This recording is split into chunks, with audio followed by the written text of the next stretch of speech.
Sayın Atavatan YouTube kanalımızın izleyenleri, Türkmenistan gündemi haber bültenimize hoş geldiniz.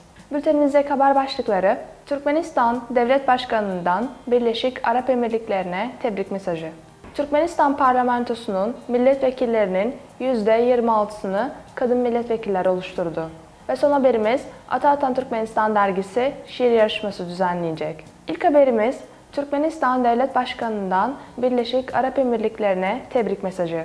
Türkmenistan Devlet Başkanı Serdar Berdimuhamedov, Birleşik Arap Emirlikleri Başkan Yardımcısı olarak atanması nedeniyle Şeyh Mansur bin Zayed Al Nahyan'a tebrik mesajı gönderdi. Tebrik mesajında, Türkmenistan'da Birleşik Arap Emirlikleri ile kurulan etkin işbirliğine çok değer veriyoruz. Bugün ikili ilişkilerimiz çeşitli yönlerde geliştirilmekte ve yeni içeriklerle zenginleştirilmektedir. Karşılıklı üst düzey ziyaretler ve gerçekleştirilen diyaloglar işbirliğimizi yoğunlaştırma konusunda çaba harcadığımızı gösteriyor şeklinde ifadeler kullandı.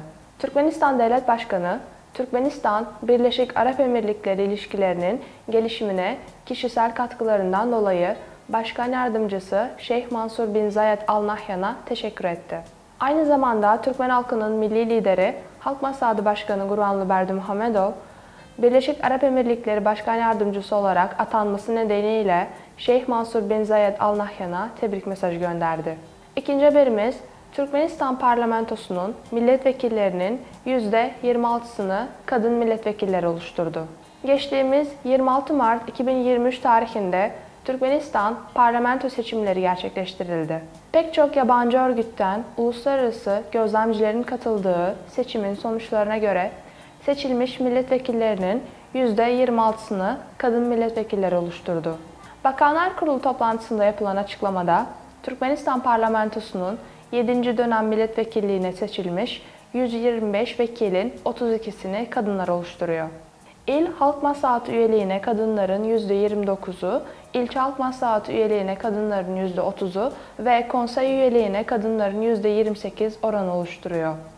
Bu rakamlar ülkede kadınlara gösterilen saygının bir örneği olduğu belirtildi. Ve son haberimiz, Atavatan Türkmenistan dergisi şiir yarışması düzenleyecek. Uluslararası Atavatan Türkmenistan dergisi, Arkadağ Şehri İlham Kaynağı adı altında bir şiir yarışması gerçekleştirecek.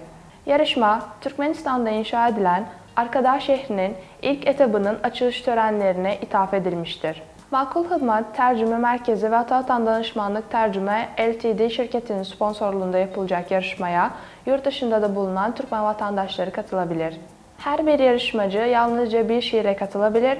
Yarışmaya katılanlar sunacağı eser ile birlikte kişisel bilgilerini, yani iş yeri ve ikamet yeri adreslerini, doğum yılı, meslek ve telefon numaralarını eklemelidir.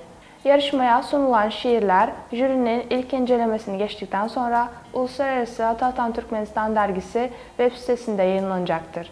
Yarışmaya katılmak isteyenler şiirlerini Arkadağ Şehri İlham Kaynağı Şiir Yarışması diye belirterek ilhamgözbaşı@gmail.com adresine gönderebilirler. Sayın Atavatan YouTube kanalımızın seyircileri, Türkmenistan ile ilgili Türkçe haberlerimizi atavatanturkmenistan.com haber sitemizden takip edebilirsiniz. İyi günler.